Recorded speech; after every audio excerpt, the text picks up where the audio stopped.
Hi hello welcome to my channel. This is TNPSC topper my notes. இப்போ நம்ம இதில் என்ன பார்க்க போகிறோம் அப்படின்னா, இன்பத்தமிழ்ன்ற ஒரு பொருள் இதை பற்றி பார்க்க போகிறோம். போயன் தான். இதை வந்து யார் எழுதுனா, ஃபஸ்ட் வந்து ஒரு கவிதைன்னு எடுத்துக்கிட்டோம் அப்படின்னா, தமிழில் கவிதைன்னு எடுத்துக்கிட்டோம். அது டிஎன்பிஎஸ்சி ப்ரிப்பேர் பண்ணுறவங்க என்ன நினைக்கிறீங்க அப்படின்னா, ஃபஸ்ட்டு வந்து ஹெட்டிங் படிச்சுக்கோங்க, இன்பத்தமிழ். ஓகேவா? ஹெட்டிங்க்கு அப்புறம் இந்த ஹெட்டிங் எழுதினவங்க யார்? பாரதிதாசன். அதுக்கப்புறம் போங்க, இன்பத்தமிழ்னா யார் எழுதுனா. நம்மளுக்கு வந்து இதுவே ஒரு கொஸ்டினாக வரும். இன்பத்தமிழ் ஹெட்டிங் கொடுத்துட்டு இந்த கவிதையின் ஆசிரியர் யாருன்னு கேட்கலாம். ஸோ இல்லைன்னா பாரதிதாசன் எழுதியவற்றுள் ஒன்று அப்படின்னு கேட்கலாம். இல்லை பாரதிதாசன் எழுதியதில் வந்து சம்மந்தமே இல்லாதது, ஸோ ஆன்மேன் அவுட் மாதிரியும் கேட்கலாம். ஸோ வந்து எல்லாமே கேட்கலாம் இல்லையா? ஸோ வந்து நம்ம டிஎன்பிஎஸ்சியில் வந்து ஒரு மார்க்கு கூட மிஸ் பண்ணக்கூடாதுன்னு நினைக்கிறாங்க. ஃபஸ்ட்டு படிக்க வேண்டியது இதுதான். இன்பத்தமிழ் அப்படின்னா பாரதிதாசன். தாய்மொழியை தமிழ் இலக்கியங்கள் போற்றுகின்றன. ஓகேவா? ஃபர்ஸ்ட் வந்து நுழையும் முன் என்ன கொடுத்துருக்காங்க அப்படி பார்ப்போம். தாய்மொழியை தமிழ் இலக்கியங்கள் போற்றுகின்றன. தமிழ் வணக்கம் தற்கால இலக்கிய மரபாக மாறிவிட்டது. பாரதிதாசன் தமிழை பல விதங்களில் போற்றுகிறார். ஓகேவா? கண்ணே மணியே அப்படின்னு சொல்லிட்டு ஒரு குழந்தையை கொஞ்சிற மாதிரி செந்தமிழுக்கு பல பெயர்கள் சூட்டி மகிழ்வதை காண்போம். ஓகேவா? ஸோ அது என்ன அப்படின்றதான் வந்து இப்போ நம்ம பார்க்க போகிறோம். ஓகேவா? இங்கே என்ன கொடுத்துருக்காங்க, ஸோ இன்பத்தமிழ்னா என்ன அப்படின்னு கேட்டிருக்காங்க. ஓகேவா?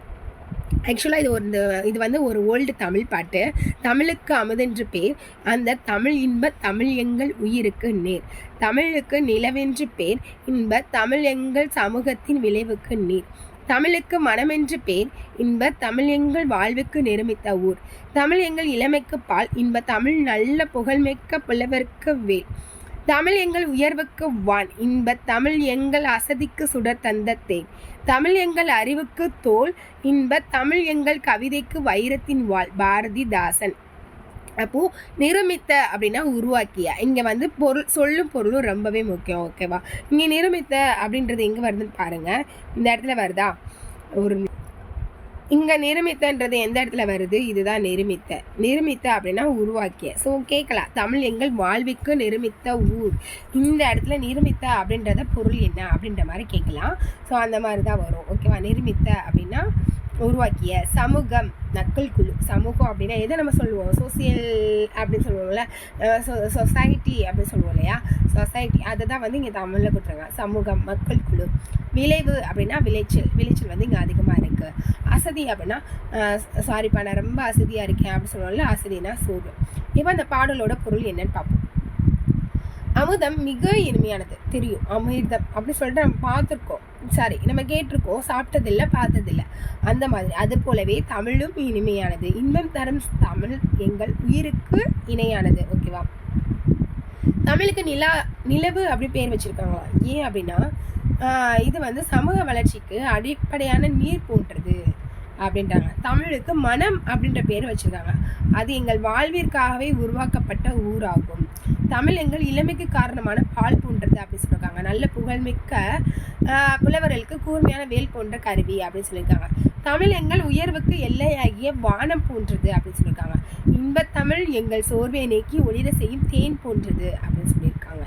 தமிழ் எங்கள் அறிவுக்கு துணை கொடுக்கும் தோல் போன்றது. எங்கள் அறிவுக்கே இதுதான் வந்து துணை கொடுக்கிறது. தமிழ் எங்கள் கவிதைக்கு வைரம் போன்ற உறுதிமிக்க வாள். ஓகேவா? வைரம் எப்பவுமே எப்படி இருக்குமா? அதாவது ரொம்ப உறுதியாக இருக்குமாமா. பட்டை தீட்ட தான் அது வைரம். ஓகேவா?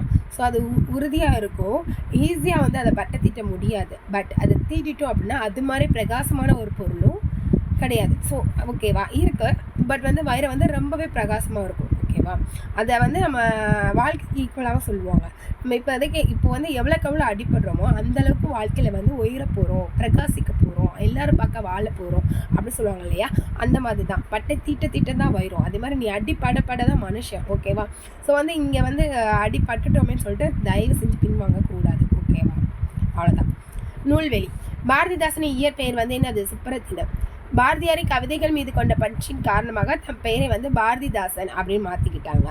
தம் கவிதைகளை பெண் கல்வி, கைம்பன், மறுமணம், பொதுவுடைமை, பகுத்தறிவு முதலான புரட்சிகரமான கருத்துக்களை உள்வாங்கி பாடியிருக்காங்க. அதனால தான் இவரை வந்து புரட்சி கவி அப்படின்னு சொல்றாங்க. ஓகேவா? இவரை பாவிந்தர் என்றும் போற்றுவர். ஓகேவா? பாரதிதாசன் இயற்பெயர் என்னது? சுப்பரத்தினம். பாரதியாரின் கவிதைகள் மீது கொண்ட பற்றி காரணமாக எப்படி மாத்திக்கிட்டாங்க? தனது பெயரை பாரதிதாசன் அப்படின்னு மாத்திக்கிட்டாங்க. இவங்க எதுலாம் வந்து புரட்சிகரமான கருத்துக்களை வந்து உள்வாங்கி பாடியிருக்காங்க அப்படின்னா பெண் கல்வி, கைம்பன், மறுமணம், பொதுவுடைமை, பகுத்தறிவு அப்படின்றது. ஸோ இவர் புரட்சி கருவி என போற்றப்படுகிறார். இவரை பாவேந்தர் என்றும் போற்றுவர். ஓகேவா, இதுதான். ஓகேவா, இப்போ இது வந்து ஒரு இந்த இதை வந்து யார் பாடியிருக்காங்க அப்படின்னு கேட்பாங்க. ஓகேவா, தமிழே உயிரே வணக்கம், தாய்ப்பிள்ளை உறவமா உனக்கும் எனக்கும், அமிழ்தே நீ இல்லை என்றால் அத்தனையும் வாழ்வில் கசக்கும் புளிக்கும், தமிழே உன்னை நினைக்கும், தமிழன் என் நெஞ்சம் இனிக்கும் இனிக்கும் அப்படின்னு சொல்லியிருக்காங்க.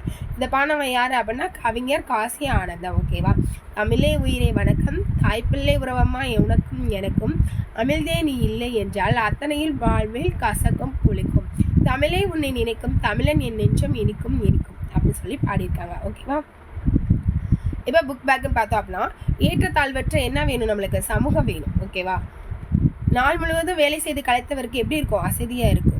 நிலவு கூட்டல் என்று நிலவென்று, தமிழ் கூட்டல் எங்கள் தமிழ் எங்கள், அமுது கூட்டல் அமுதென்று அப்படின்னா அமுது கூட்டல் என்று. ஓகேவா, அடுத்து செம்பயிர் அப்படின்னா செம்மை கூட்டல் பயிர். ஓகேவா, செம்பயிர் அப்படின்னா செம்மை கூட்டல் பயிர். இது வந்து உங்கள் ப்ராக்டிஸ். ஓகேவா, நீங்கள் வந்து பாட்டில் போய் விளைவுக்கு அப்படின்னா என்ன, அறிவுக்கு அப்படின்னா என்ன, இளமைக்கு பால், புலவருக்கு வேல் அப்படின்னு வரும். ஸோ நீங்கள் வந்து உங்கள் ப்ராக்டிஸ் போய் எடுத்து பார்த்து நோட் பண்ணிக்கோங்க. அடுத்து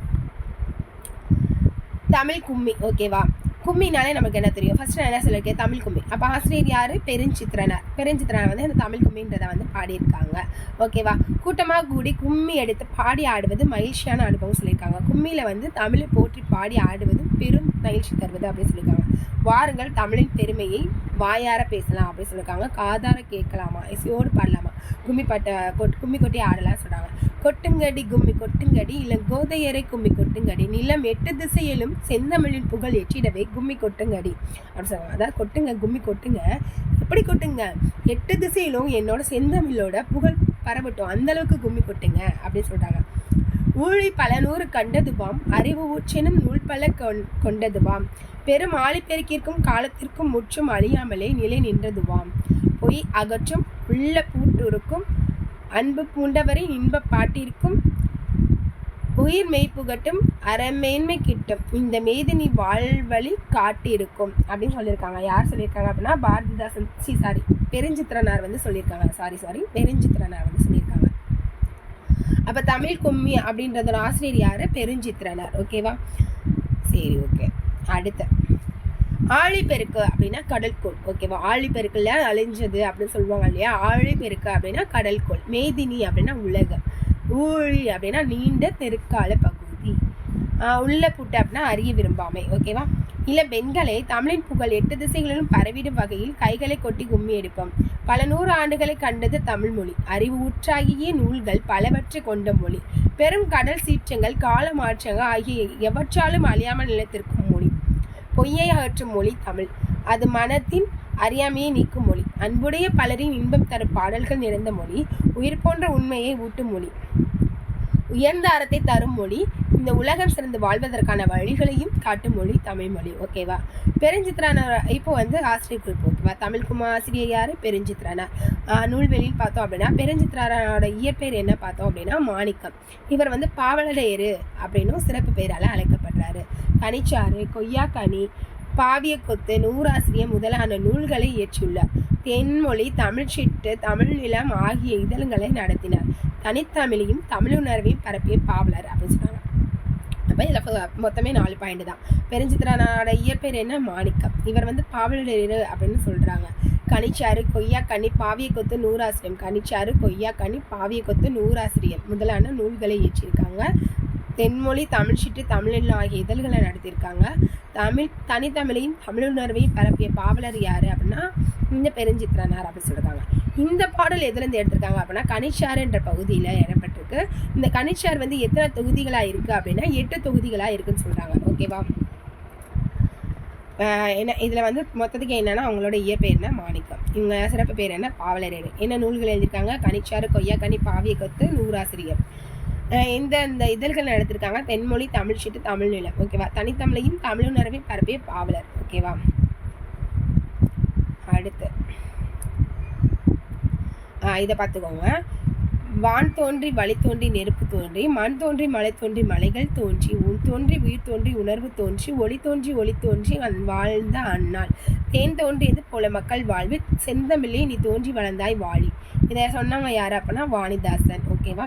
எப்பவுமே ஒரு பாட்டு வரியும் அவங்க ஆசிரியர் பேரும் கண்டிப்பாக ஞாபகம் வச்சுக்கோங்க. இதை நம்ம ஒரு தடவை படித்தா மட்டும் மைண்டில் ஏறிடாது. ஸோ திரும்ப திரும்ப படிக்கிறது முக்கியம் இல்லை, ரிவைஸ்ன்றதான் முக்கியம். ஓகேவா?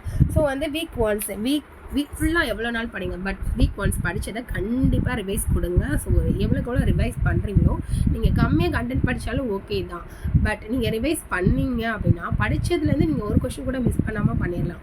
அப்படி பண்ணாலே போதும், கண்டிப்பான முறையில் நம்ம எக்ஸாமில் பாஸ் பண்ணிடலாம். ஓகேவா?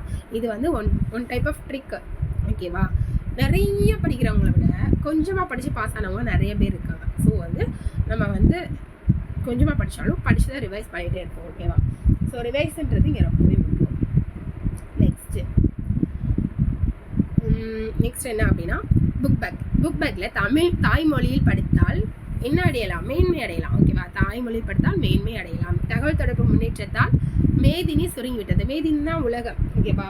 நம்ம ஈஸியாக இப்போ எல்லாத்துக்குமே வந்து எல்லாமே ஆன்லைன் ஆகிடுச்சு இல்லையா? இப்போ ஒரு ட்ரெஸ் எடுக்க போனோம்னா கூட நம்ம வெளியில் போக மாட்டேங்கிறோம். ஆன்லைன் பர்ச்சேஸ், இதில் ஆன்லைனில் இந்த இடத்துல நல்லா இருக்குது, ஸோ ஆன்லைன் பர்ச்சேஸ். ஸோ வீட்டுக்கே வந்தது, நம்ம போய் வெயில் அலைஞ்சு அதுக்கு ஒரு பேமெண்ட், அதெல்லாம் சொல்லி ட்ராவல் பண்ணி அதுக்கு ஒரு பேமெண்ட் ஆகி நம்ம போகிறதுக்கு இப்போ கொஞ்சம் கஷ்டமாக தான் இருக்குது. ஓகேவா? ஸோ எல்லாமே ஆன்லைன் மெத்தட். ஸோ அதனால் என்ன ஆகிடுச்சு? மேதினி வந்து சுருங்கிடுச்சு அப்படின்னு சொல்கிறாங்க. சாரி, செந்தமிழ் அப்படின்னா செம்மை கூட்டல் தமிழ். ஓகேவா? பொய் அகற்றும் அப்படின்னா பொய் கூட்டல் அகற்றும். பாட்டு கூட்டல் இருக்கும், பாட்டி இருக்கும். ஓகேவா? பாட்டு கூட்டல் இருக்கும், பாட்டி இருக்கும். பாட்டி இருக்கும். 8 திசை அப்படின்னா 8 திசை. ஸோ 8 வருமா வராதான் செக் பண்ணுங்க. 8 திசை. ஓகேவா? அடுத்து வந்து வளர்த்தமிழ் உரைநடை உலகத்துக்கு வந்துட்டோம். ஓகேவா? உரைநடையில் என்ன சொல்லியிருக்காங்க அப்படின்னா இதுலையுமே வந்து நம்ம தமிழ் வந்து எப்படிலாம் கொண்டு போனாங்க, எவ்வளோ இனிமையானது எளிமையானது அப்படின்னு அவ்வளோ சூப்பராக சொல்லியிருப்பாங்க. ஸோ நான் தமிழில் பற்றின ஒரு பாடம் தான் இது. ஓகேவா? 6th இருக்கட்டும், 7th இருக்கட்டும், 8th இருக்கட்டும், 9th இருக்கட்டும், 10th இருக்கட்டும், எல்லாத்துலேயுமே நம்ம தமிழில் பற்றின ஒரு ப்ரீஃபான ஒரு பாடம் வந்து இருக்கும். ஓகேவா? அதில் கொஞ்சம் நிறைய ஸ்டேட்மெண்ட்ஸ் இருக்கும். ஸோ அதை மட்டும் திரும்பி படிச்சுட்டே இருங்க. ஓகேவா? இப்போது இன்ட்ரோடக்ஷன் என்ன கொடுத்துருக்காங்க அப்படின்னா, மூத்த தமிழ் மொழி என்றும் இளமையானது, எளிமையானது, இனிமையானது, வளமையானது, காலத்திற்கேற்ப தன்னை தகுதிப்படுத்திக் கொள்வது, நினைக்கும் போதே நெஞ்சில் இனிப்பது, நம் வாழ்வை செழிக்க செய்வது, உலக செம்மொழிகளுள் ஒன்றாக விளங்கும் தமிழ் மொழியின் சிறப்புகளை அறியலாம் வாருங்கள். மனித இனம் கண்டறிந்த சிறந்த கண்டுபிடிப்பு மொழி. மனிதரை பிற உயிரினங்களிலிருந்து வேறுபடுத்தும் மேம்படுத்தும் காட்டுவது மொழி. மொழி நாம் சிந்திக்க உதவுகிறது, சிந்தித்ததை வெளிப்படுத்தவும் உதவுகிறது, பிறர் கருத்தை நாம் அறிய உதவுவது மொழியே. உலகில் 6000த்திற்கும் மேற்பட்ட மொழிகள் உள்ளன. இவற்றுள் சில மொழிகள் மட்டுமே பேச்சு வடிவம் எழுத்து வடிவம் இரண்டையும் பெற்றிருக்குன்னு சொல்றாங்க. ஓகேவா? இப்போ இதுல ஃபர்ஸ்ட் பேரால என்ன கொடுத்துருக்காங்க அப்படின்னா மனித மீனை கண்டுபிடித்த சிறந்த கண்டுபிடிப்பு அப்படின்னு பார்த்தோம் அப்படின்னா மொழின்னு சொல்றாங்க. உண்மைதான். ஓகேவா? அந்த காலத்துல வந்து மொழி தெரியாம சைகையில பேசினாங்க. ஸோ அது பாதி புரிஞ்சிருக்கும், புரியாம இருந்திருக்கும். ஸோ எப்படிதான் கன்வே பண்ணாங்க தரல. இப்போ நம்ம கொஞ்ச நேரம் வந்து சைகையில பேசினா கூட புரிய முடிய மாட்டேங்குது இல்லையா? ஸோ நம்ம ரொம்ப டீப்பாக பார்த்து உணர்ந்து அதை கரெக்டாக கொண்டு போகிறதுன்றது கஷ்டம். ஸோ அப்போ மனுஷன் கண்டுபிடிச்ச ஒரு மிக சிறந்த கண்டுபிடிப்பு அப்படின்னு பார்த்தோம் அப்படின்னா மொழின்னு சொல்கிறாங்க. மனிதரை பிற உயிரினங்களிலிருந்தும் வேறுபடுத்தியும் மேம்படுத்தும் காட்டுவது மொழி. மொழி நாம் சிந்திக்க உதவுகிறது. ஓகேவா? எப்படி சிந்திக்கிறோம், சிந்திச்சதை வெளிப்படுத்துகிறோம், எப்படி ஒரு மொழி மூலமாக தான் வெளிப்படுத்துகிறோம். பிற கருத்தை நாம் அறிய உதவுவது மொழியே. ஓகே, நம்ம யோசிக்கிறோம், நம்ம சொல்கிறோம், அப்போ அடுத்தவங்க யோசிச்சதை எப்படி சொல்லுவாங்க? அதுவும் மொழி மூலமாக தான் சொல்லுவாங்க. ஸோ நம்ம சிந்திக்கிறது பேசுறது மொழி அப்படின்னா அவங்க சிந்திக்கிறது பேசுறதும் நமக்கு மொழி தான். ஓகேவா? உலகில் 6000த்திற்கும் மேற்பட்ட மொழிகள் இருக்குன்னு சொல்றாங்க. அதுல பேச்சு வடிவம் எழுத்து வடிவம் இப்படி ரெண்டையும் பெற்றிருக்கிறது வந்து மிகச்சிலதான் அப்படின்னு சொல்றாங்க. ஓகேவா? உலக மொழிகள் பலவற்றுள் இலக்கண இலக்கிய வள பெற்ற திகழ்களும் மொழிகளும் மிக சிலவே. ஓகேவா? இப்போ பேச்சு வடிவம் எழுத்து வடிவம் சொல்லியாச்சு. அதுலயும் இலக்கண இலக்கிய வடிவம் பெற்றது வந்து மிக சிலதான் சொல்றாங்க. அவற்றுள் செம்மைமிக்க மொழி என்று ஏற்றுக்கொள்ளப்பட்டவை சில மொழிகளே. அவற்றுள்ள செம்மொழி தகுதி பெற்றதுலாம் வந்து ரொம்ப ரொம்ப சிலதான். அதுல நம்ம தமிழும் ஒன்று அப்படின்னு சொல்றாங்க. ஓகேவா? தமிழ் இலக்கியங்கள் வந்து எப்படி இருக்குதா? இனிமையா இருக்கான். ஓசை இனிமை, சொல் இனிமை, பொருள் இனிமை அப்படின்னு சொல்லிட்டு பல இனிமைகள் இருக்கான். ஓகேவா? அப்படின்னு சொன்னவர் யாரு அப்படின்னா பாரதியார் சொல்லியிருக்காங்க. சரி, பழமொழி கற்ற கவிஞர் யாரு? பாரதியார். ஓகேவா. தமிழ் இலக்கியம் வந்து இனிமையானவைன்னு சொல்லிட்டாங்க. ஓசி இனிமை, சொல் இனிமை, பொருள் இனிமை எல்லாமே இருக்குன்னு சொல்லிட்டாங்க. ஸோ அதுக்கு பாரதியார் இப்ப என்ன சொல்ல வராங்க அப்படின்னா, யாமறிந்த மொழிகளிலே தமிழ் மொழி போல் இனிதாவது எங்கும் காணும் அப்படின்னு சொல்லியிருக்காங்க. ஸோ இந்த ஸ்டேட்மெண்ட் வந்துச்சு அப்படின்னா பாரதியார் யாமறிந்த மொழிகளிலே தமிழ் மொழியை போல் இனிதாவது எங்கேனும் காணும், எங்கும் காணும் அப்படின்னு சொல்றாங்க. ஏன்னா தமிழ் மொழியின் இனிமையை வியந்து பாடுறவர் யாரு? பாரதியார். ஓகேவா. யாமறிந்த மொழிகளிலே தமிழ் மொழி போல் இனிதாவது எங்கும் காணும் அப்படின்னு சொன்னவர் யாரு? பாரதியார். ஓகேவா. மூத்த மொழி என்று பிறந்தவள் என்று உணராத இயல்பினலாம் எங்கள் தாய் அப்படின்னு சொல்லிட்டு இதையும் வந்து யார் சொல்றா? தமிழ் தாயின் தொன்மையை வந்து பாரதியார் சொல்றா. அப்போ என்ன வந்தது? 2 ஸ்டேட்மெண்ட் வந்து பாரதியார் தான் சொல்றாங்க. யாமறிந்த மொழிகளிலே தமிழ் மொழி போல் இனிதாவது எங்கும் காணும் அப்படின்னு சொன்னவங்களும் பாரதியார் தான். என்று பிறந்தவள் என்று உணராத இயல்பினலாம் எங்கள் தாய், அதாவது என்னைக்கு பிறந்தானே தெரியலையா, அப்போ பிறந்த டேட்டே தெரியல, அந்த அளவுக்கு முந்தின காலத்துடையவன் தான் இந்த தமிழ் மொழி, எங்கள் தாய் அப்படின்னு சொல்லிட்டு பாரதியார் வந்து சொல்லியிருக்காங்க. சாலைகள் தோன்றிய பிறகுதான் சாலை விதிகள் தோன்றிருக்கணும். ஓகேவா. ஒரு ரோடு அமைச்சாச்சு. ரோடு அமைச்சிட்டு இப்போ 4-வே ரோடு கொண்டு வந்துட்டாங்க. 4-வே ரோட்ல ஒரு சிக்னல்ஸ் வைக்கிறாங்க. சிக்னல்ஸ் வைக்கும் போது எல்லாத்தையுமே ஆராய்ச்சிப்பாங்க. ஸோ இந்த சைடு லெஃப்ட்ல இருந்து வரதை இங்கே கட் பண்ணாதான் ரைட்ல ஃபர்ஸ்ட் விட முடியும், அடுத்து ஆப்போசிட் உள்ளதை விட முடியும், இந்த சைடு விட முடியும் அப்படின்னு சொல்லிட்டு ஒரு ஃபைனல் கேல்குலேஷன் போட்டு அதுக்கப்புறம் வந்து சிக்னல்ஸ் வச்சு எல்லாமே எல்லா ரூல்ஸ் அண்ட் ரெகுலேஷனும் இந்த இடத்துல இந்த கோடு போடணும், இந்த இடத்துல கண்டினியூஸ் கோடு போடணும், இந்த இடத்துல எங்கிட்டனாலும் வளைஞ்சிக்கலாம் அப்படின்ற மாதிரி கோடு போடணும். ஸோ எல்லாமே வந்து ஒரு ரோடு அமைச்ச பிறகு தான் நம்ம வந்து ஃபாலோ பண்ணுவோம். அப்போது சாலை தோன்றிய பிறகே சாலை விதிகள் தோன்றியிருக்கும். அது போலதான் இலக்கியம் தோன்ற பிறகுதான் அதுக்கு இலக்கண விதிகள் தோன்றியிருக்கணும். ஓகேவா. ஒரு இலக்கியம் ஃப்ரேம் பண்றாங்க, ஃப்ரேம் பண்ணிட்டே இருக்கும்போது ஸோ இந்த இடத்துல இந்த இலக்கணத்தை கொடுத்தா இங்க வந்து இனிமை பெறும், ஒரு சொல் இனிமை வரும், இல்லைன்னா பொருள் இனிமை வரும், இல்லைன்னா ஓசை இனிமை வரும் அப்படின்னு சொல்லிட்டு இலக்கியம் தோன்றப்பதான் இலக்கண விதிகளும் தோன்றி இருக்கணும். ஓகேவா. தொல்காப்பியம் தமிழில் நமக்கு கிடைத்துள்ள மிக பழமையான நூலாகும். ஓகேவா. அப்போ தமிழ்ல நமக்கு கிடைத்த மிக பழமையான நூல் எதுன்னு கேக்குறாங்க? தொல்காப்பியத்தை வந்து சொல்றாங்க. அப்படி என்றால் அதற்கு முன்னதாகவே தமிழ் இலக்கிய நூல்கள் இருந்திருக்கணும். ஓகேவா. இலக்கண நூல் வந்து தொல்காப்பியம் அப்படின்னா அப்ப இலக்கண நூலுக்கு முன்னாடியே நம்மளுக்கு என்ன இருந்திருக்கணும்? இலக்கிய நூல்கள் இருந்திருக்கணும் சொன்னாங்க. இதனை கொண்டுதான் தமிழ் மிகவும் தொன்மையான நூல் அப்படின்ற மாதிரி சொல்லியிருக்காங்க. அடுத்து வந்து எளிய மொழி. எளிய மொழினா என்ன சொல்றாங்க? தமிழ் மொழி பேசவும் படிக்கவும் எழுதவும் உகந்த மொழின்னு சொல்றாங்க. உயிரும் நெய்யும் இணைவதால் தோன்றுபவை உயிர்மை ஒலிகள். உயிரெழுத்துக்கள் மெய்யெழுத்துக்கள் ஆகியவற்றின் ஒலிப்பு முறைகளை அறிந்து கொண்டால் உயிர்மெய் எழுத்துக்களை எளிதாக ஒலிக்கலாம்.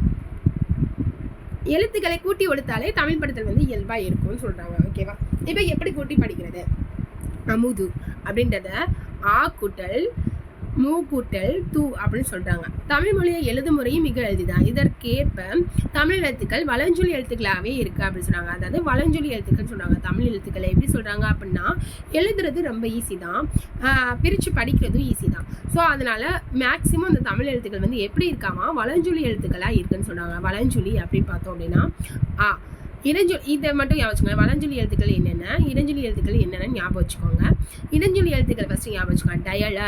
டயலன்றது வந்து இடஞ்சொலி எழுத்துக்கள். இதை ஞாபகம் வச்சதாலே வலஞ்சொலி எழுத்துக்கள் படிச்சுக்கோங்க. அதாவது இதை தவிர்த்த மற்ற எழுத்துக்கள்லாம் வலஞ்சொலிகள் அப்படின்னு சொல்லிட்டா நீங்க ரெண்டுமே ஏதாச்சும் ஒன்று படிச்சுக்கலாம். ஸோ இதை ரெண்டுமே நம்ம படிச்சு தான் ஆகணும். அப்போ இடஞ்சொலி எழுத்துக்கள் என்ன? டயல. ஓகேவா.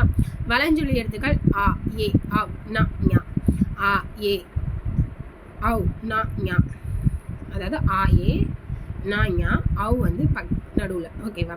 ஸோ இதை நீங்கள் எப்படினாலும் ஒரு ஷார்ட்கட் போட்டு மனப்பாடம் பண்ணிக்கோங்க. So important. ஓகேவா. அடுத்து தெரிஞ்சுக்குவோம். அதாவது தமிழ்ல வந்து சொல் வந்து முதல்ல வந்து தொல்காப்பியத்துல என்ன சொல்லியிருக்காங்க அப்படின்னா தமிழன் கிளவியும் அதனோர் அச்சே அப்படின்ற ஒரு மேற்கோள் வந்து சொல்லியிருக்காங்க. தொல்காப்பியத்துல தமிழன் கிளவியும் அதனோர் அச்சே. தமிழ்நாடு அப்படின்னா சிலப்பதிகாரம் வஞ்சி கண்டத்துல இமிழ்கடல் வெளியை தமிழ்நாடு ஆக்கிய இது நீ கருதனே ஆயின். தமிழன் அப்பர் தேவாரத்துல தமிழன் கண்டாய் அப்படின்னு சொல்லி கொடுத்துருக்காங்க. அதாவது தமிழ்ன்ற வேர்டு எதுல இருக்காமா? தொல்காப்பியத்துல இருக்காமா. அதுக்கு சான்று பார்த்தோம் அப்படின்னா தமிழன கிளவியும் அதனோர் அச்சே அப்படின்னு சொல்லியிருக்காங்க. தமிழ்நாடுன்ற வேர்டு எதுல இருக்கா அப்படின்னா சிலப்பதிகாரம் வஞ்சி காண்டத்துல ஃபர்ஸ்ட் சொன்ன பிளேஸ்ன்னு சொல்றாங்க. இமிழ்கடல் வேலியை தமிழ்நாடு ஆக்கிய இது நீ கருதினே ஆயின் அப்படின்னு சொல்லியிருக்காங்க. தமிழன் அப்படி பார்த்தோம் அப்படின்னா அப்பர் தேவாரம் தமிழன் கண்டாய் அப்படின்னு சொல்லியிருக்காங்க. ஓகேவா. அடுத்து சீர்மை மொழி. எப்படி வந்து இந்த சீர்மை மொழி அப்படின்னு சொல்றாங்க பார்த்தோம் அப்படின்னா, சீர்மை அப்படின்னா என்ன, ஒழுங்கு அப்படின்னு அர்த்தம். ஓகேவா? அப்போ இது வந்து ஒரு ஒழுங்குமுறை இருக்கிறதா வந்து சீர்மை அப்படின்னு சொல்றாங்க. அப்போ தமிழ் மொழி பல வகை சீர்மைகளில் அதன் சொற்பு சிறப்பு அப்படின்றது குறிப்பிடத்தக்கது அப்படின்னு சொல்றாங்க. உயர்திணை அக்ரிணை என இருவகை திணைகளை பார்ப்போம். உயர்திணை எதிர்ச்சொல் வந்து தாழ்திணை அப்படின்னு சொல்றோம். ஓகேவா? ஆனா நம்ம இங்க தாழ்திணைன்னு சொல்றது இல்லை. எதுக்காக அக்ரிணைன்னு சொல்றோம் அப்படின்னா, அழ்கூட்டல் திணை, அப்போ உயர்வு இல்லாத திணை. ஓகேவா? அதனாலதான் நம்ம தாழ்திணை சொன்னா ரொம்ப என்ன சொல்றது, தமிழ்ல வந்து ஒரு தாழ்திணைன்றது வந்து ஒரு வேர்டு வந்து நல்லா இல்லை. அதனாலதான் வந்து பெரியவங்க என்ன பண்ணிருக்காங்க அப்படின்னா, அக்ரிணை அழ்கூட்டல் திணை, அதாவது இது உயர்வு அல்லாத திணை அப்படின்னு சொன்னாங்க. பாகற்காய் கசப்பு. ஓகேவா? அதனை கசப்பு காய் அப்படி சொல்ல தேவையில்லை. இனிப்பு அல்லாத காய், பாகு குட்டல் அல் குட்டல் காய், இனிப்பு அல்லாத காய். ஓகேவா? இப்படி ஒரு பேரை வந்து செலக்ட் பண்றதுமே வந்து இந்த மொழி வந்து ரொம்ப சீர்மமிக்கது அப்படின்னு சொல்றாங்க. ஓகேவா? வழமை மொழி. தமிழ் மொழி வந்து வளமை மிக்க மொழி சொல்லிட்டாங்க. தொல்காப்பியம், நன்னூல் உள்ளிட்ட இலக்கண நூல்கள் மிகுந்து நம் தமிழ் மொழி மிகுந்ததுதான் அந்த தமிழ் மொழி. 8 தொகை 10 பாட்டு இருக்கு, திருக்குறள் இருக்கு, நாலடியார் இருக்கு, போன்ற அறநூல்கள் இருக்கு. ஓகேவா? 8 தொகை 10 பாட்டுன்றது சங்க நூல்கள், நாலடியார், திருக்குறள் போன்றவை வந்து அறநூல்கள், சிலப்பதிகாரம், மணிமேகலை போன்றவை காப்பியங்கள். இப்படி பல காப்பியங்கள், அறநூல்கள், சங்க இலக்கிய நூல்கள், இலக்கண நூல்கள், இலக்கிய நூல்கள் அப்படி சொல்லிட்டு எல்லாமே வந்து தமிழ்ல இருக்கு அப்படின்னு சொல்றாங்க. ஓகேவா? தமிழ் மொழி சொல்வளம் மிக்கது. ஒரு பொருளின் பல நிலைகளுக்கும் வெவ்வேறு பெயர் சுற்றுவது தமிழ் மொழியின் சிறப்புன்னு சொல்றாங்க. இப்போ நம்ம எக்ஸாம்பிள் பார்த்துட்டோம் அப்படின்னா, பூவோட 7 நிலைகளுக்குமே அதாவது 7 நிலைகள் இருக்கா. அதாவது முதல் தோன்றுவது முதல் அந்த உதிர்வது வரை இருக்கா. அந்த தனித்தனி பேர் வந்து தமிழ்ல இருக்குன்னு சொல்றாங்க. ஒரு எழுத்தே ஒரு சொல்லாகி பொறுத்தருவது உண்டு. அததான் வந்து நம்ம ஓரெழுத்து ஒரு மொழின்னு சொல்லுவோம். ஓகேவா? மா அப்படின்னா பெரிய, மாமன்னன், உயர்ந்த மனிதன் அப்படின்ற மாதிரி வரும். ஓகேவா? ஒரு சொல் பல பொருளை குறித்து வருவதும் உண்டு. மா என்னும் சொல் மரம், விலங்கு, பெரிய, திருமகள், அழகு, அறிவு, அளவு, அழைத்தல், துகள், மேன்மை, வயல், வண்டு. அந்த ஒரு சொல்லுக்கு, மான்ற சொல்லுக்கு வந்து இவ்வளோ பெயர் இருக்கா. அப்போ ஒரு எழுத்து வந்து பல பொருளை தழுவது தான் வந்து ஓரெழுத்து ஒரு மொழின்னு சொல்லுவாங்க. மொத்தம் நம்ம தமிழ்ல வந்து ஓரெழுத்து ஒரு மொழி வந்து இந்த மாதிரி மான்றதுக்கு இவ்வளோ வேர்டிங்ஸ் இருக்கு பார்த்தியா. இதே மாதிரி ஒரு 42 வேர்ட்ஸ் இருக்கு. ஓகேவா? 42 எழுத்துக்கள் இருக்கு. அதுக்கு என்னென்ன வேர்ட்ஸ் வரும் அப்படின்றத வந்து நீங்க மக்கப் பண்ணிக்கோங்க. அது வந்து நம்மளுக்கு இலக்கணத்துல ஒரு டாபிக்கே இருக்கு, ஒரு எழுத்து ஒரு மொழி அப்படின்னு சொல்லிட்டு. ஸோ நம்ம பின்னாடி பார்க்கலாம். வளர்மொழி. வளர்மொழி எப்படி வளர்ந்து நிற்குது அப்படின்னு பார்த்தோம் அப்படின்னா, தமிழுக்கு முத்தமிழ் என்னும் சிறப்பு பெயர் உண்டு. ஓகேவா? இயல் தமிழ், இயல் இசை நாடகம். முத்தமிழ்னா என்ன சொல்லுவோம்? இயல் இசை நாடகம். இயல்னா என்னது? எண்ணத்தை வெளிப்படுத்துதான். இசை அப்படின்னா உள்ளத்தை மகிழ்விக்கும். ஓகேவா? நம்ம ரொம்ப அப்படியே ஒரு ஃபீலிங்ல இருக்கும்போது ஒரு பாட்டு கேட்டோம் அப்படின்னா பயங்கர பெட்டரா இருக்கும். ஓகேவா? அந்த மாதிரி இசை வந்து உள்ளத்தை மகிழ்விக்கும். நாடகம் உணர்வில் கலந்து வாழ்வை நல்வழிப்படுத்தும். அதே ஒரு சீரியலை பார்த்தா எல்லாமே நம்ம என்ன செயல் சொல்ல எல்லாமே சீரியல் தான் இருக்கும். அவங்க அழுத நம்ம அழுவோம், சிரிச்சா நம்ம சிரிப்போம், புரிஞ்சா நம்ம ஃபீல் பண்ணுவோம், ஐயோ அப்படின்னு. ஸோ வந்து நம்ம உணர்வுல கலந்து போயிருக்கோம். ஓகேவா? தமிழ் காலந்தோறும் பல வகையான இலக்கிய வடிவங்கள் இருக்கு. புதிதாக உருவாகி வருகின்றன. துளிப்பா, புது கவிதை, செய்யுள் போன்றன தமிழ் கவிதை வடிவங்கள் அப்படி சொல்றாங்க. கட்டுரை, புதினம், சிறுகதை போன்ற வந்து உரைநடை வடிவம் சொல்றாங்க. தற்போது அறிவியல் தமிழும் கணினி தமிழ் அப்படின்றது நிறைய இருக்குன்னு சொல்றாங்க. ஓகேவா? இப்போ இந்த பாக்ஸ்ல என்ன கொடுத்துருக்காங்கன்னா, தாவர இலை பெயர்கள் சொல்றாங்க. ஆள், அரசு, மா, பழ, வாழை இதெல்லாம் இலைன்னு சொல்றாங்க. ஆள் இலை, அரச இலை, மாவிலை, பலா இலை, வாழை இலை. அகத்தி, பசலை, முருங்கைலாம் வந்து கீரை சொல்றாங்க. அகத்தி கீரை, பசலைக்கீரை, முருங்கைக்கீரை. அருகு, கோரைனா புல்லுன்னு சொன்னாங்க. கோரைப்புல் சொல்லுவோம் இல்லையா, அருகம்புல், கோரைப்புல். நெல் தாள், வரகுத்தாள், மல்லித்தலை, சப்பாத்தி கள்ளி மடல், தாளை மடல், கரும்பு தொகை, நாணல் தொகை, பனை ஓலை, தென்னை ஓலை, கமுகு கூந்தல் அப்படின்னு சொல்றாங்க. ஓகேவா? புதுமை மொழி. இன்றைய அறிவியல் தொழில்நுட்ப வளர்ச்சிக்கு ஏற்ப தமிழ் புதிய கலை சொற்கள் வந்து உருவாகிட்டே வருது. இணையம், முகநூல், புலனம். இணையம் அப்படின்னா இன்டர்நெட், முகநூல்னா ஃபேஸ்புக், புலனம் அப்படின்னா வாட்ஸ்அப், குரல்னா வாய்ஸ் சர்ச். ஓகேவா? தேடு பொறி அப்படின்னா சர்ச் தான் நினைக்கிறேன். செயலினா ஆப், தொடுதிரைனா டச்சிங் ஸ்கிரீன். ஓகேவா? இதுல சொற்களை வந்து இதற்கு எடுத்துக்காட்டாக சொல்லலாம். சமூக ஊடகங்கள் இருக்கு இல்லையா, செய்தித்தாள், தொலைக்காட்சி ஆகியவற்றிலும் பயன்படத்தக்க மொழியாகவும் விளங்குகிறது நம்ம தமிழ் மொழியை அப்படின்னு சொல்றாங்க. அறிவியல் தொழில்நுட்ப மொழி. உலகில் எழுத்து வடிவம் பெறாத மொழிகள் வந்து பல இருக்கான். ஓகேவா, எழுத்து வடிவம் இருக்கு இல்லை, ஆனா வந்து நிறைய பேர் பேசுவாங்க. இப்போ நம்மளுக்கு ஒருத்தவங்க வந்து அவங்க ஃபேமிலி லாங்குவேஜ்னு ஒன்று வச்சிருப்பாங்க. திடீர்னு கூட தமிழ்ல வந்து இட்டுலாம் சேர்த்து பேசுறது, ஈனா அப்படின்னு பேசுறது. ஓகேவா, எங்களுக்குன்னு ஃபேமிலி லாங்குவேஜ்னு தனியாக இருக்கும். பட் அது வந்து எழுத்து வடிவிலலாம் கிடையாது. யாருமே வந்து அது ஒரு புக் இருக்கு, புக்கை படிச்சு தான் நம்ம தெரிஞ்சுக்கணும் அப்படிலாம் இல்லை. அந்த ஃபேமிலி லாங்குவேஜ்னு இருக்கும். அதாவது நம்ம பேசுறது வெளியில் ஆளுங்களுக்கு புரியக்கூடாது, அந்த ஃபேமிலிக்கு மட்டும் புரிஞ்சா ஓகே, அந்த மாதிரிலாம் இருக்கும். ஓகேவா, உலகில் எழுத்து வடிவம் பெறாத மொழிகள் பல இருக்கின்றன. இந்நிலையில் தமிழ் வரி வடிவ எழுத்துக்கள் அறிவியல் தொழில்நுட்ப நோய்கள் உருவாக்கப்பட்டவையா இருக்கு. ஓகேவா, இது எல்லாத்துக்கும் ஏற்ற மாதிரி உருவாக்கி இருக்காங்க. மொழியை கணினியில் பயன்படுத்த வேண்டும் என்றால் அது எண்களின் அடிப்படையில் வடிவமைக்கப்பட வேண்டும். தொல்காப்பியம், நன்னூல் போன்றவை நாம் படிப்பதற்காக எழுதப்பட்டவை. ஆயினும் அவை கணினி மொழிக்கும் ஏற்ற நுட்பமான வடிவத்தையும் பெற்றுள்ளன. ஓகேவா, அப்போ ஒண்ணுக்கு வந்து இப்படி கா மாதிரி போகணும். இதை ஒரு ஷார்ட்கட் சொல்லுவாங்க. கடலை உருண்டை இங்கனம் சமைச்சு ருசிச்சு சாப்பிட எனக்கு அளித்தான் அப்படின்னு சொல்லுவாங்க. இந்த இது மட்டும் இப்படி மேக்கப் பண்ணிக்கோங்க. லாஸ்ட் 9, 10க்கு மட்டும் மேக்கப் பண்ணிக்கோங்க. ஓல்டு கேலண்டர்லாம் பார்த்தீங்கன்னா, அந்த காலத்து கேலண்டர்லாம் இந்த எண்கள் வந்து இப்படி தான் கொடுத்துருப்பாங்க. ஸோ ரீசெண்டாக வந்து ஒரு 50 வருஷத்துக்கு முன்னாடி இருக்க ஒரு கேலண்டர் வந்து எனக்கு கிடச்சிது. அதில் வந்து நார்மலாக வந்து நம்பர்ஸே வந்து இந்த மாதிரி எழுத்துக்கள் தான் கொடுத்துருக்காங்க. நம்பர் எழுத்துல வந்து கொடுக்கவே இல்லை. நம்ம தான் இப்போ நம்பர்ஸ் யூஸ் பண்ணிட்டு இருக்கோம். மூத்த மொழியான தமிழ் வந்து கணினி, இணைய போன்றவற்றில் பயன்படத்தக்க வகையில் புது மொழியாகவும் திகழ்கிறது அப்படின்னு சொல்றாங்க. இத்தகைய சிறப்புமிக்க மொழியை கற்பது நமக்கு பெருமை அல்லவா? தமிழ் மொழியின் வளமைக்கும் வளர்ச்சிக்கும் பங்காற்ற வேண்டியது நமது கடமை தானே, அதுதான் சொல்றாங்க. ஸோ 2000 ஆண்டுகளுக்கு முன்னா வழக்கில் இருந்து சில தமிழ் சுருக்கம். இந்த வேளாண்மைன்றது 2000 ஆண்டுகளுக்கு முன்பே வந்து வழக்கில் இருந்ததா சொல்றாங்க. ஓகேவா, உழவர் அப்படின்னா நச்சினில இருக்காவா, பாம்பு அப்படின்னா குறுந்தொகையில இருக்காவா, வெள்ளம் அப்படின்னா 10 முதலை குறுந்தொகை. ஸோ இப்போ நம்ம எப்படி ஞாபகம் வச்சுக்கோன்னா, பாம்பு, முதலை இதெல்லாம் வந்து குறுந்தொகையில இருக்கு. கோடை அப்படின்னா அகநானூறு, உலகம் அப்படின்னா தொல்காப்பியத்துல, கிளவியாக்கத்துல இருக்கு, திருமுருகாற்றுப்படையிலையும் இருக்கு, மருந்து அகநானூர்ல இருக்கு, திருக்குறளையும் இருக்கு, ஊர் வந்து தொல்காப்பியம் அகத்திணையில இருக்கு, அன்பு தொல்காப்பியம் கலவியல்ல இருக்கு, உயிர் அப்படின்னா தொல்காப்பியம் கிளவியாக்கத்துல இருக்கு, திருக்குறள்ல இருக்கு, மகிழ்ச்சி தொல்காப்பியம் கற்பியல்ல இருக்கு. ஓகேவா, திருக்குறள்ல இருக்கு, மீன் அப்படின்னா குறுந்தொகை, புகழ் அப்படின்னா தொல்காப்பியம் வேற்றுமையில இருக்கு, அரசு அப்படின்னா திருக்குறள், செய் அப்படின்னா குறுந்தொகை, செல் அப்படின்னா தொல்காப்பியம் புறத்திணை, பார் அப்படின்னா பெரும்பானாற்றுப்படை, ஒளி அப்படின்னா தொல்காப்பியம் கிளவியாக்கம், முடி அப்படின்னா தொல்காப்பியம் வினையியல்ல இருக்கு. ஓகேவா, பிறந்த நாள் வாழ்த்து.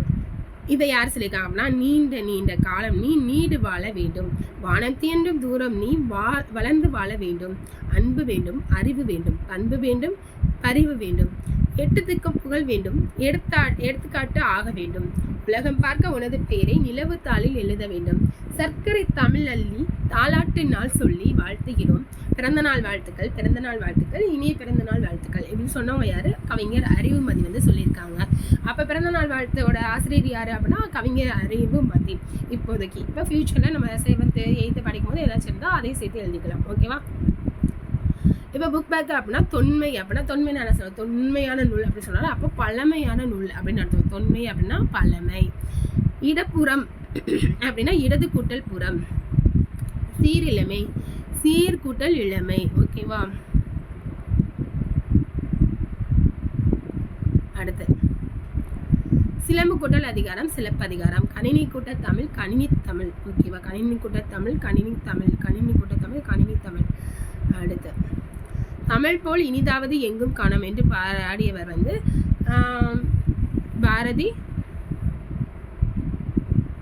பாரதியாரா பாரதிதாசனா? பாரதிதாசன் தான் வருவாங்க.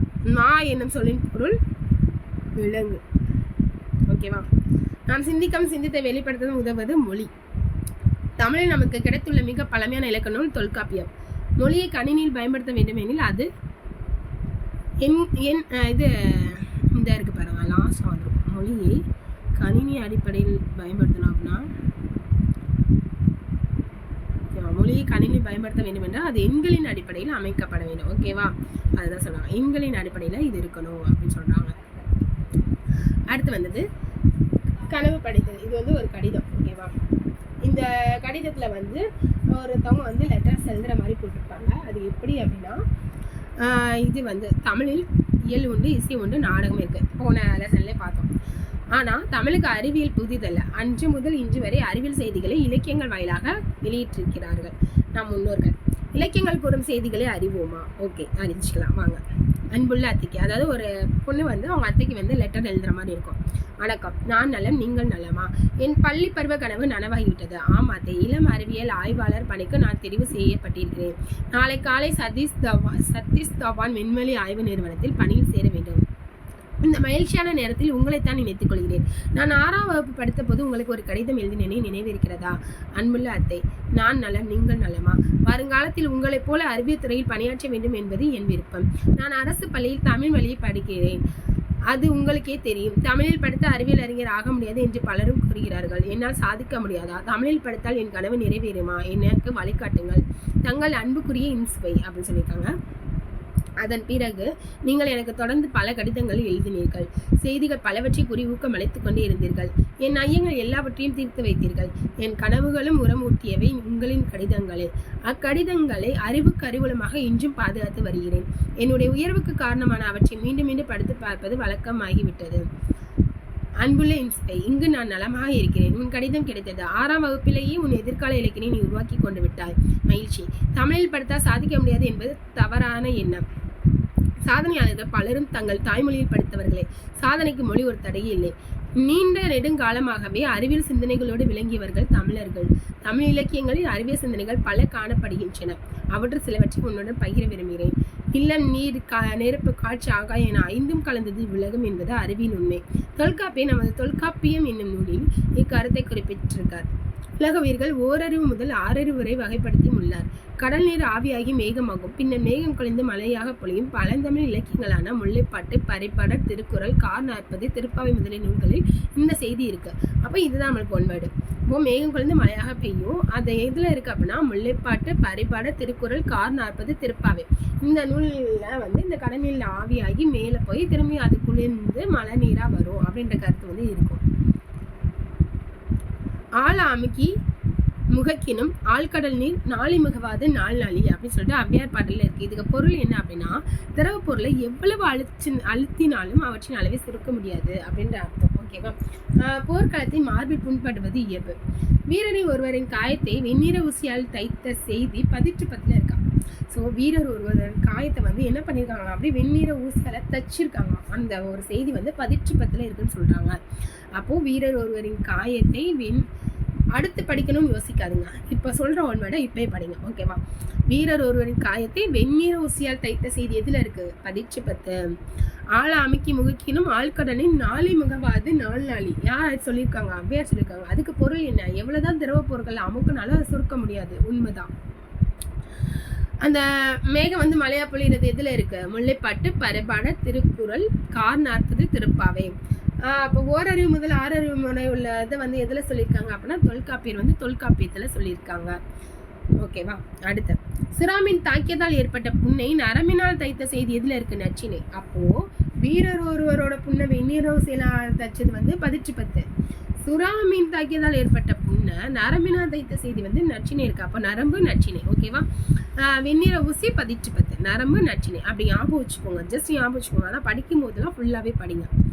முற்கால இலக்கியங்களில் இடம்பெற்றுள்ள அறுவை மருத்துவம் பற்றிய செய்திகள் வந்து வியப்பளிக்கின்றன. ஓகேவா? இதெல்லாம் வந்து அதாவது முன்னாடி இருக்க நூல்கள்ல வந்து சொல்லியிருக்காங்க. தொலைவில் உள்ள ஒரு பொருளின் உருவத்தை அருகில் தோன்ற செய்ய முடியும்.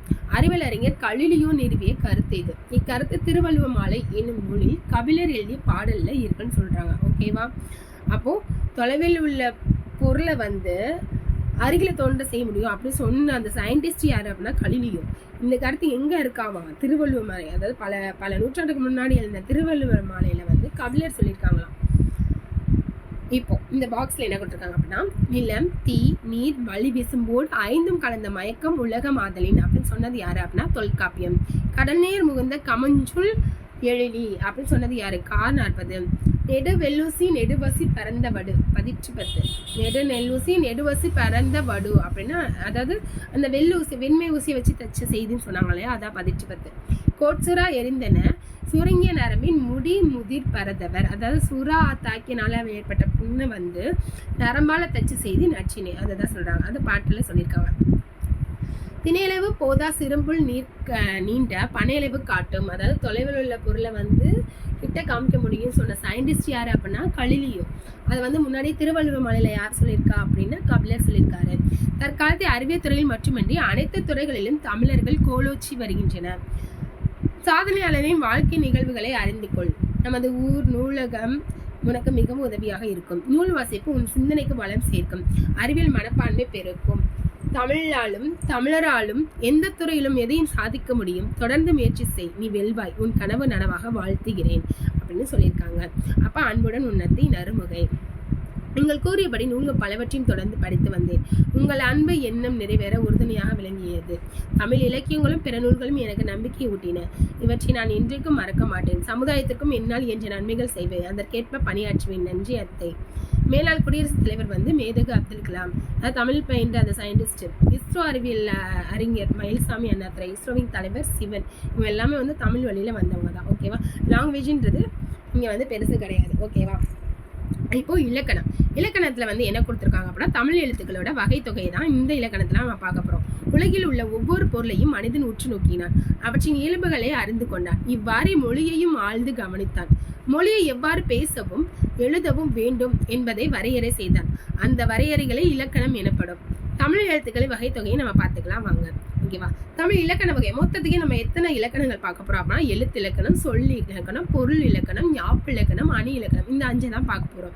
எழுத்து ஒளி வடிவாக எழுதப்படுவதும் வரி வடிவாக எழுதப்படுவதும் தான் இந்த எழுத்துன்னு சொல்றாங்க. உயிரெழுத்துக்கள் உயிருக்கு முதன்மையானது காற்று. இயல்பாக காற்று வெளிப்படும் போது உயிரெழுத்துக்கள் பிறக்கின்றன. அப்போ உயிரெழுத்துக்கள் எப்படி பிறக்கின்றன? காத்து மூலியமா தான் வருது அப்படின்னு சொல்றாங்க. வாயை திறத்தல், உதடை விரைத்தல், உதடுகளை குவித்தல் ஆகிய செயல்பாடுகளால் ஆ முதல் அவ்வரையுள்ள 12 உயிரெழுத்துக்களும் இதுல இருக்குன்னு சொல்றாங்க. ஒலித்து பார்த்து உணர்வோம். ஆ, இ, உ, ஏ, ஓ இதெல்லாம் வந்து குறுகி ஒலிக்கின்றன. அதனால குறில் எழுத்துக்கள் அப்படி சொல்லுவாங்க. நெடில் எழுத்துக்கள். ஓகேவா. உயிரெழுத்துக்கள் 12. ஓகேவா. அதுல குறில் வந்து 5, நெடில் வந்து 7, மொத்தம் 12. குறுகி ஒலிக்கும் ஆகிய 5 குறில் எழுத்துக்கள் சொல்றாங்க. நீண்டு ஒலிக்கிற 7 நெடில் எழுத்துக்கள் அப்படி சொல்றாங்க. ஒவ்வொரு எழுத்தையும் உச்சரிப்பதற்கு ஒரு கால அளவு உண்டு. அதை வந்து மாத்திரை அப்படி சொல்லுவோம். எழுத்தை உச்சரிக்க எடுத்துக்கொள்ளும் கால அளவை கொண்டு இந்த குறில் நெடில் அப்படின்னு சொல்றாங்க. ஓகேவா. அந்த உச்சரிக்க அந்த கால அளவு இருக்கு இல்லையா, அதுதான் வந்து நம்ம மாத்திரை அப்படின்னு சொல்றோம். மாத்திரை இங்கு கால அளவை குறிக்கும். அப்ப மாத்திரைன்றது என்ன? அது இங்கு கால அளவை குறிக்கும். ஒரு மாத்திரை என்பது ஒரு முறை கண் நிமைக்கவோ ஒரு முறை கை நொடிக்கவோ ஆகும் காலம் அப்படி சொல்றாங்க. அதாவது கண் சிமிட்டும் காலமோ கை இப்படி சொல்றோம் இல்லையா, கை நொடிக்கும் காலம் தான் வந்து மாத்திரைன்னு சொல்றாங்க. குறில் எழுத்தை ஒழிக்கும் கால அளவு வந்து ஒரு மாத்திரை அப்படின்னு சொல்லியிருக்காங்க. நெடில் எழுத்துனா 2 மாத்திரைகள். ஓகேவா. அடுத்து மெய்யெழுத்துனா மெயினா உடம்பு. மெய் எழுத்துக்களை ஒழிக்க உடல் இயக்கத்தின் பங்கு ரொம்ப முக்கியம் சொல்றாங்க. இக்கு, இங்கு, இச்சு, இஞ்சு, இட்டு, இன்னு, இத்து, இந்து, இப்பு, இம்மு, ஈ, இரு, எள்ளு, இவ்வு, எள்ளு, எள்ளு, இரு, இன்னு ஆகிய 18 எழுத்துக்களும் எழுத்துக்கள் சொல்றாங்க. இப்போ வல்லினம் கசடத்தப்பற வல்லினம். மெல்லினம் ஞஞன நமன மெல்லினம். இடையினம் யரள வழல இடையினம். ஓகேவா. மெய்யெழுத்துக்கள் வந்து அதாவது மேல புள்ளி வச்ச எழுத்துக்கள் எல்லாமே வந்து அரை மாத்திரை அளவு தான். ஓகேவா. சோ எழுத்து பார்ப்போம். கசட தபர ஆகிய 6 வன்மையாக ஒலிக்கும். ஞஞன நமன மென்மையா ஒலிக்கும். யரள வரல 6 வன்மையும் இல்லாம மென்மையும் இல்லாம 2க்கும் இடப்பட்டு ஒலிக்கும். ஓகேவா. இதைத்தான் இப்போ மெய் எழுத்துக்கள். மெய்யெழுத்துக்கள் 18 உயிரெழுத்துக்கள் 12 சேர்ந்துச்சு அப்படின்னா அது உயிர்மெய் எழுத்துக்கள் சொல்றோம். ஓகேவா. மெய்யுடன் உயிர்குறில் சேர்ந்தா உயிர்மெய். இப்போ மெய்யுடன் உயிர்குறில் சேர்ந்துச்சு அப்படின்னா உயிர்மெய் குறில் அப்படின்னு சொல்றாங்க. மெய்யுடன் உயிரின் நெடில் சேர்ந்துச்சுன்னா உயிர்மெய் நெடில் அப்படின்னு சொல்றாங்க. ஓகேவா. ஆகவே உயிரெழுத்துக்களையும் உயிர் மெய்குறில் உயிர் மெய் நெடில் அப்படி 2 வகையா பிரிக்கலாம். ஓகேவா. அடுத்து ஆயுத எழுத்துனா தனிச்சு நிற்கும். தமிழ் மொழியில் உயிர்மெய் எழுத்துக்கள் தவிர தனி எழுத்து ஒன்று இருக்கு, அதுதான் ஆயிரம்னு சொல்றாங்க. தேங்க்யூ. இந்த வீடியோ உங்களுக்கு பிடிச்சிருக்கும்னு நினைக்கிறேன். ஸோ அடுத்த வீடியோவில் நான் பேலன்ஸ் நடத்துகிறேன். பாய். சாரி, இந்த பாக்ஸை பார்க்க மறந்துட்டோம். கற்பவை கற்றபின் கபிலர். கான்றது ஒரு மாத்திரை, பீன்றது ஒரு மாத்திரை, லான்றது ஒரு மாத்திரை, இருன்றதுனால அரை மாத்திரை. ஸோ 3 மாத்திரைன்னு சொல்கிறாங்க. உயிரெழுத்தில் தொடங்கும் சொல் அது. இதான் வந்து எக்ஸசைஸ் மாதிரி. அதாவது 2 மாத்திரை. ஓரெழுத்து சொல் வந்து 2 மாத்திரை. வல்லின உயிர்மை எழுத்து தொடங்கும் சொல் 4 மாத்திரை. மெல்லின உயிர்மை எழுத்துனா 4 இடையினம், அதாவது வல்லினம் மெல்லின இடையினம் இது எல்லாமே 4 ஆயுத எழுத்து வந்து 2 மாத்திரை அந்த மாதிரி இருக்கும். ஓகேவா? ஸோ அடுத்து என்ன சொல்லியிருக்காங்க, ஸோ இந்த பேராவை படித்து அதுக்கேற்ற மாதிரி விட எழுதுங்க அப்படின்னு சொல்லியிருக்காங்க. விரிவான கருத்தை சுருக்கி சொல்வதே பழமொழியோட சிறப்பு அப்படின்னு சொல்லியிருக்காங்க. சான்றாக சுத்தம் சோறு போடும் என்பது பழமொழி தரும் பொருளை காண்போம். சுத்தம் நோயற்ற வாழ்வை தரும். உடல் ஆரோக்கியமே உழைப்புக்கு அடிப்படை. உழைத்து தேடிய பொருளால் உணவு உடை உறைவிடம் ஆகியவற்றை பெறுகிறோம். இவை அனைத்திற்குமே சுத்தமே அடிப்படை. இவ்விரிந்த கருத்து சிறு அடிக்குள் அடங்கியுள்ளது. பழமொழியின் சிறப்பு சுருங்க சொல்லி விளங்க வைப்பது விரிவாக. ஓகேவா? அப்போ சுருங்க அப்படின்றது நோயற்ற வாழ்வை தருவது ஆரோக்கியம். உடல் ஆரோக்கியமே எல்லாத்துக்குமே அடிப்படை. அதாவது உணவு உடை உறைவிடம் இதுக்கு சாரி உடல் ஆரோக்கியம் வந்து எதுக்கு? உழைப்புக்கு அடிப்படை. உழைத்து தேடிய பொருளாக நாம் பெறுவது உணவு உடை உறைவிடம்.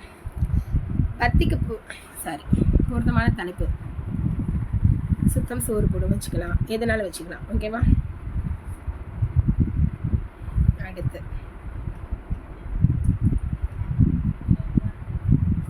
இது எல்லாமே தமிழுக்காக வச்சிருக்கோம். அன்பை தருவது தமிழ், அழகை தருவது தமிழ், இன்பம் தருவது தமிழ், ஊக்கம் தருவது தமிழ், எல்லாமே தமிழ் தமிழ் தமிழ். அடுத்து வலஞ்சொலி அப்படின்னா கிளாக்வைஸ், இடஞ்சொலி அப்படின்னா ஆன்டி கிளாக்வைஸ், இணையம் அப்படின்னா இன்டர்நெட், குரல் தேடல் அப்படின்னா வாய்ஸ் சர்ச், தேடுபொறி அப்படின்னா சர்ச் என்ஜின். அதில் பார்த்தோம் இல்லையா, வளர்த்தமிழில் வந்து இந்த தேடுபொறி சர்ச் என்ஜின்றது எனக்கு தெரியல. தொடுதிரை அப்படின்னா டச் ஸ்க்ரீன். ஓகேவா? அடுத்து ஸோ நெக்ஸ்ட் லெசன் வந்து நெக்ஸ்ட் வீடியோவில் பார்க்கலாம்.